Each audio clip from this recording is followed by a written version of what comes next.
Hello there. Quite a number of you have been in touch in recent weeks asking me about the coronavirus lockdown, the impact it's having on general aviation and on your own circumstances. In this episode, I'll be talking to an aerodrome manager, an engine expert, and someone who's been following the various exemptions and extensions to licences, ratings and medicals to try and give you some good advice. We'll start by talking about engines, and we know that we should be flying our piston engine aircraft regularly to prevent the risk of corrosion. And I have had first-hand experience of what corrosion can do to an engine and the costs involved. The piston engine manufacturers say that we should be flying our aircraft at least once every 30 days to avoid that risk. And as we head into the fourth week of this coronavirus lockdown here in the UK, people are rightly becoming concerned. Today, the CAA published new guidance allowing pilots, owners and engineers to fly aircraft once a month to keep the engines serviceable. We'll look at that in more detail in a moment, but let's first discuss the issue with an expert, Richard Boddy from Norvik Aero Engines, an engine overhaul and repair facility. Richard, a lot of owners, operators will be concerned about the length of time that their aircraft have been grounded and the impact on the engines. We hear about engine corrosion. Are these owners right to be concerned as we head into the sort of fourth week of lockdown?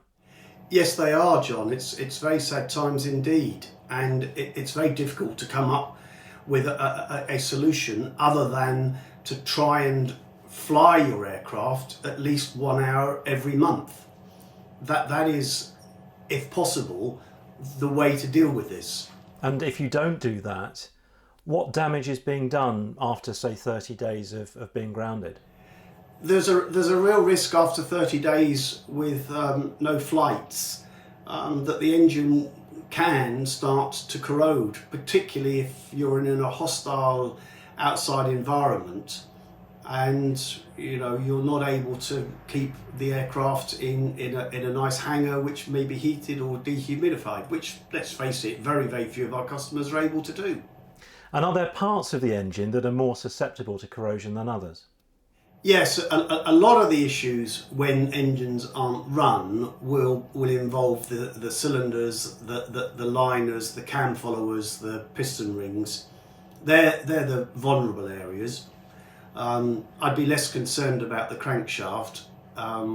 If not run for a long period of time, then the camshafts can potentially be at risk. Some people will have their own ideas about how they're going to get through this period, and I've seen some of them, and I've talked to some pilots who've contacted me asking me about this.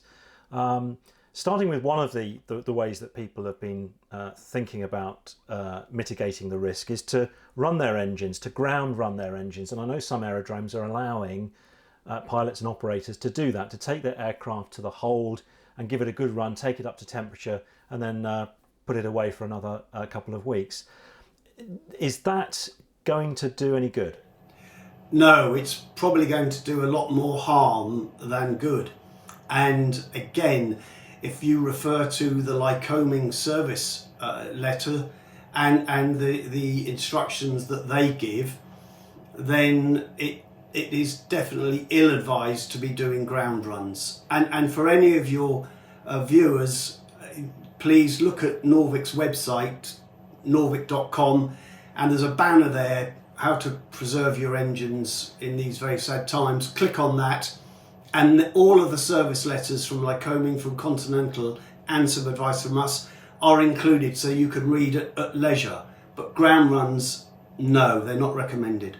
Why is that? Why is not getting the engine up to temperature, lubricating all the parts, why is that worse for the engine than leaving it still? Because when you're running the engine cold like that, there is a real danger that you're going to be introducing additional moisture, that you'll be actually creating moisture in the engine such that when you turn it off, there is more there than simply not running it. Not running it will eventually allow the film of oil to dissipate and can lead to corrosion problems, but running it and running it very cold will will, in Lycoming's view, and we would share that view, be worse. And what about those people that say, oh, I'll get it right up to temperature, I'll sit there until it really gets up to temperature? Well, the problem with that is, and it's a very good point, and it's been raised with us, is you get it up to the temperature, and then what? You suddenly shut the engine off, and you've got to bear in mind there's no ram air effect. You're not having a gradual descend and landing. You suddenly shut the engine off. That's a sudden stoppage, and sudden stoppages can cause more problems themselves. In the worst case scenario, it could lead to cracking of cylinders. Some people say that they're going to go to the aerodrome and turn the propeller, turn the engine once in a while to maybe move the parts and get some lubrication going. What do you think to that? Again, Lycoming are very clear on that, and a French customer a few years back, Henri, he was doing just that, and he was experiencing big problems. They had a number of aircraft, it was a flight training school, and big problems. Severe weather had kept them grounded, and they said, oh, don't worry, we're turning the prop once a week. Lycoming say, no, please do this. It causes more problems than it could possibly solve. But you can preserve your engine, can't you? And there are preservatives that you can put in the engine to help it through a period like this. Absolutely, John, you can. If you know you're not going to use your engine beyond 30 days, then ideally you would have the oil drained and a preservative oil added. There would be a very short ground run with that particular preservative oil, and then the engine would be shut off, and then it would be safe to sit for a very, very long period of time, to the point where Lycoming, with their recommendations, it could sit for 180 days. So coming to the end of this lockdown and people start going back to their aircraft again that might have been sitting for 2, maybe 3 months, who knows actually. And let's say they haven't been able to put the preservative in and this is the first time they're running the engine. Is it just a case of starting up and getting in the air as quickly as you can? Or should they perhaps be talking to a maintenance organisation to perform some kind of check? Ideally, in an ideal world, you would have your maintenance facility whip the spark plugs out and do a boroscopic investigation just to check that there's no untoward corrosion anywhere that is visible. And if you can't do that, I remember an old tip: take the spark plugs out and just a little bit of engine oil on top of each of the cylinders. Not a lot to cause fouling, but just enough, because the oil would have dropped away, and it won't do any harm to have a little bit put in that way. Richard, thanks for all your sage advice on this, and I wish you, your company, employees and your family well, and hopefully we'll come through this and you won't see too many engines coming to your workshop after this period having corroded.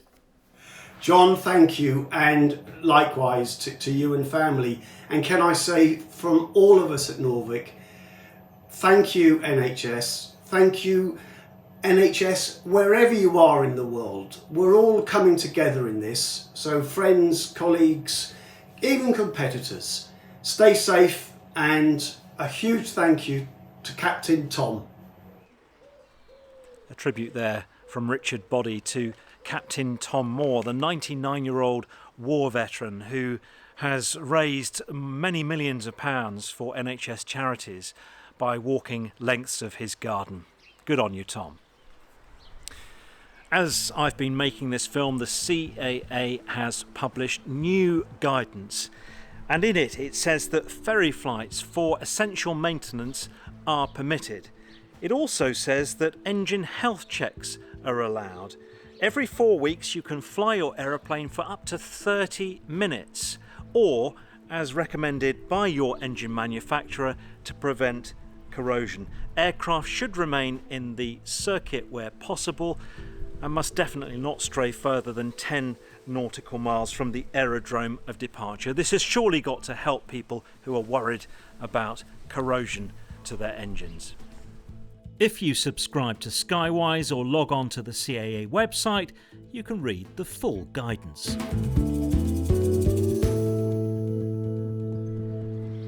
As well as worries over our engines, pilots are concerned about currency. Professional pilots concerned about their jobs and their income. But what about aerodromes? Many have had to close completely because of coronavirus, and their future plans are in tatters. Earlier, I spoke to Matt Wilkins, the aerodrome manager at Old Buckenham. Matt, what do you think is going to happen once this is all over? How worried are you about your own business and the impact this is going to have on the network of small aerodromes around the UK? I think we're quite happily placed, frankly, due to, you only need to look back in the history of this place, but it was bought in 2013 by Geoffrey Lynch, who wants it preserved for aviation. This aerodrome doesn't have a stitch of debt on it anymore. It was about 2 weeks from closure, only about 8 years ago. So from our point of view, we're happy that this is going to look as a very bad set of accounts by all means, and of course it's rather decimating our all-important events. However, we're not particularly concerned right now that this is going to stop us up at all, but we're monitoring it. I realise that there are a lot of people who cannot be saying anything like that, and I feel terribly sorry for them. I have run this place with 2 weeks money left way back before Geoffrey came along, and so I know all too well the stresses that go with it. And you know, everyone needs to also bear in mind that aerodromes are a maintenance nightmare. This is 136 acres. We've got large amounts of tarmac and concrete and even more amounts of grass, which is why I'm dressed like a hobo, because the rest of my day will be spent on a tractor. And if I do anything like I did the other day, that will almost certainly spew oil all over me. Here's another thing that everyone needs to bear in mind. If the aerodrome doesn't keep on top of things like the grass, our mowers are not designed or capable to deal with grass that's a foot in length at any effectiveness. It would take me literally a week to cut it with the topper that we have for longer grass. So it needs to be kept on top of, and also, of course, at any time the radio can go off, which you see is on in the background and has been throughout, and I've got a transceiver with me, because an air ambulance can appear. And a ground ambulance can also appear, and I need to combine the two in the quickest way possible. So from your perspective, you're fairly comfortable you'll be able to weather this storm, but others might not be quite so fortunate. Well, we're in an extremely fortunate position, and perhaps a unique one as well. I mean, don't get me wrong, this is pretty disastrous, and at the moment I am constantly and actively looking as to whether our air show, which has been going great guns, run tourism awards, all singing or dancing, that may well be done for the year. I simply don't know yet. If you look at what Germany is saying, that large events are out until the end of August, that certainly puts it in that way. So, you know, that hurts. It means that we will not be able to do the various different things that we wanted to do to improve things. If I wanted a shiny new fuel Bowser right now, you forget it. There are undoubtedly going to be other airfields that are in serious trouble, and I just feel incredible sympathy for them, and I can empathise, having been there myself. Matt Wilkins there from Old Buckenham Aerodrome. Well, once this is all over, I'm sure we'll be very keen to get back up in the air again. And aside from issues of currency, confidence, and even, dare I say it, the weather, there's the small problem of legality. For some of us, our ratings and medicals may be set to expire in the coming months. Well, to a certain extent, the CAA has come to our aid, publishing a list of exemptions and extensions to validity periods. But as is often the case with the CAA, the documents that they've used to publish these amendments are almost indecipherable. So much so that a group of parliamentarians has written to the CAA to complain. Earlier, I spoke to Lord Byron Davies from the All-Party Parliamentary Group on Aviation. It's far too complicated for the average person. This is a safety issue. Pilots need to know when their medicals are due, if they can, or how far they can go before they have to stop flying. They need to know about maintenance of their aircraft. They need to know, can they fly their aircraft, or when can they fly their aircraft? And I just don't think that the message has been put forward in a clear fashion by the CAA. And all I'm asking, and this isn't a CAA bashing exercise by any means, this is trying to get the message loud and clear in a language that's understood by the average flyer. You have a law degree, I think. So how did you find these recent exemptions when you read them the first time? Well, I have to say, when I read them the first time, I got to a certain point, and then it was referencing with other documents, and it became quite confusing. And you get to the point where you think, can I carry on with this? Have I got bored with it? And then you start blaming the CAA and sort of saying, why don't they do it in a sort of more clear fashion? And I found it very difficult, I must say. It's not clear. It needs reading several times before it becomes obvious what the message is.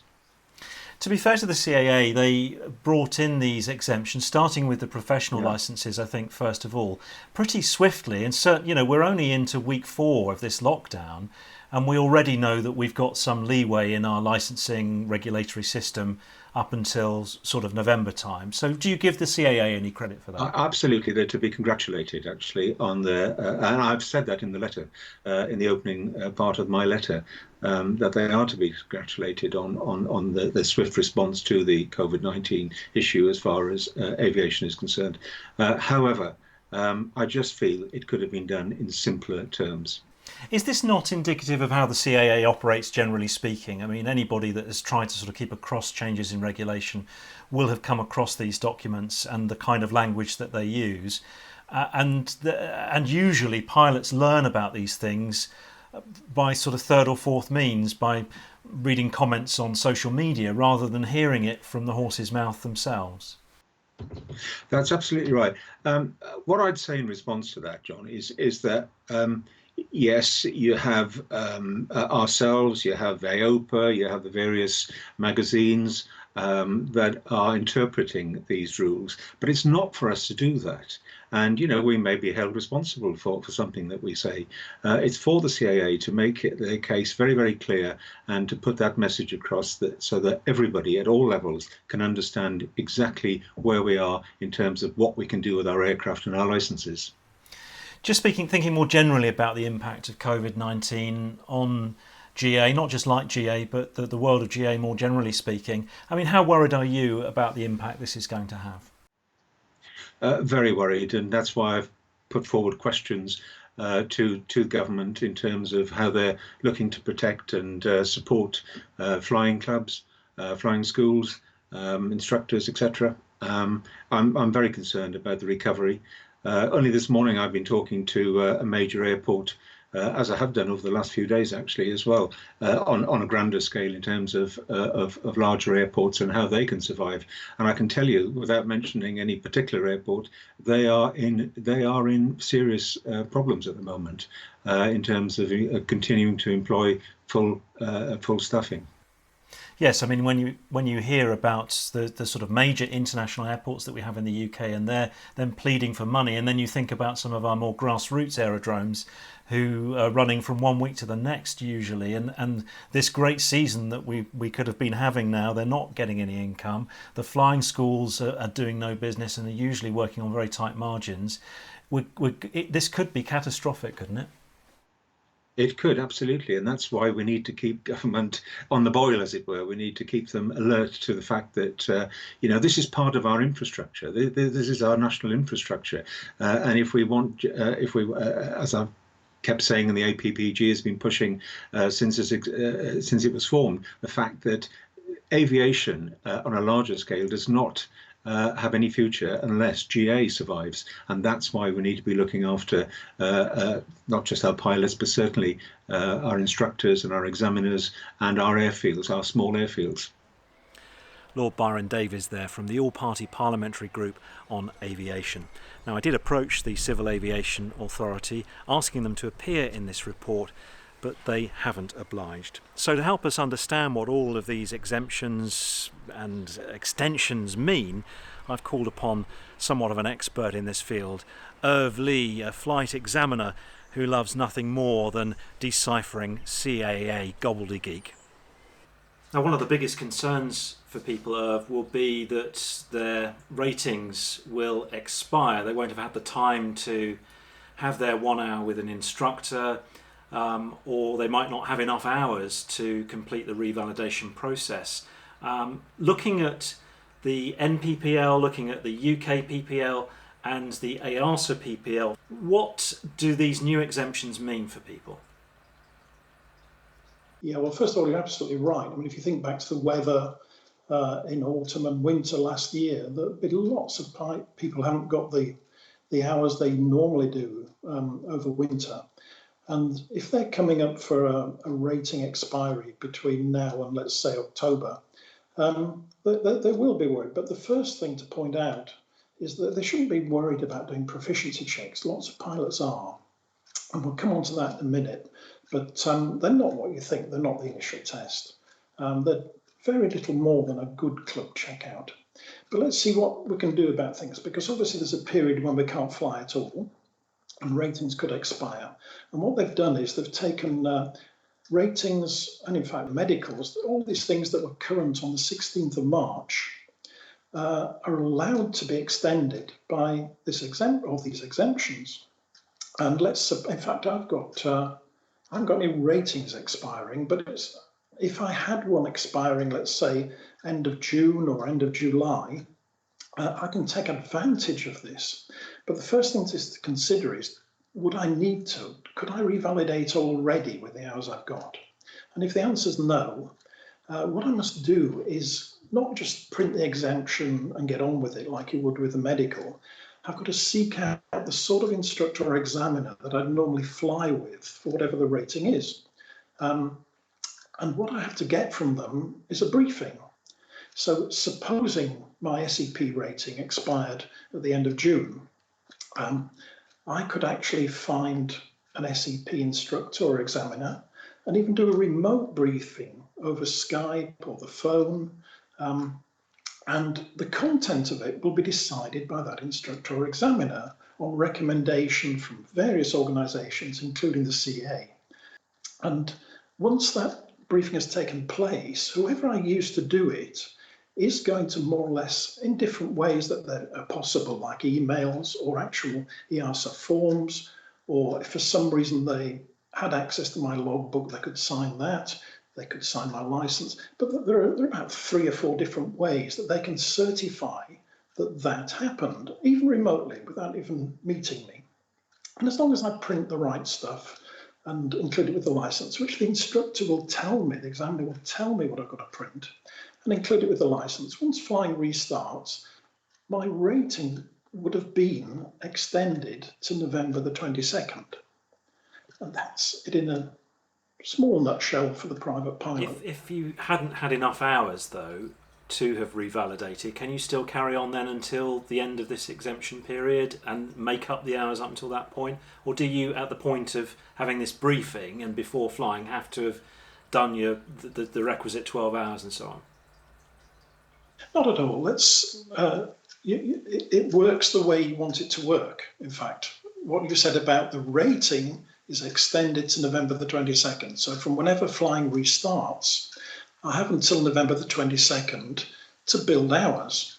Now that brings in another point, that supposing I realise now that I'm not going to reach the 12 hours, even if that, hopefully I get the rating extended, I might as well say, well, okay, I'll go through this extension, but in fact I'm not going to bang my head against a brick wall and empty my bank account trying to make 12 hours up in a short number of weeks. I'll do a proficiency check.